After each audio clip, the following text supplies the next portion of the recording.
हातोला येथे मतिमंद युवकावर अनैसर्गिक अत्याचार, नराधमास दारू पोलिसांनी ठोकल्या बेड्या।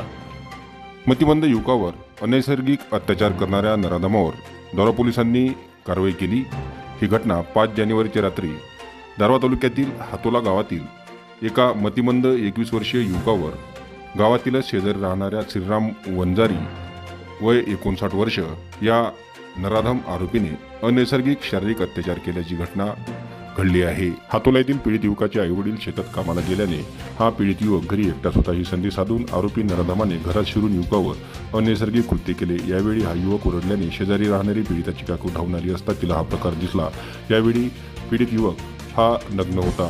त्याच्या काकूने याबाबत तात्काळ पीडिताच्या आईवडिलांना कळवताच पीडिताच्या आईवडिलांनी दारव्हा पोलीस स्टेशनला धाव घेऊन सर्व हकीकत पोलिसांना सांगितली। घटनेचे गांभीर्य लक्षात घेता दारव्हा ठाणेदार यांनी सहकार्यासह हातोला गाठून आरोपीस ताब्यात घेतले। पीडित युवकाच्या काकूच्या फिर्यादीवरून दारव्हा पोलिसांनी आरोपी वसंता श्रीराम वंजारी याच्यावर कलम भादवी 377 452 सह अपंगत्व अधिनियम 2016 चे कलम 12 प्रमाणे गुन्हा दाखल करून आरोपीस अटक केलेली आहे।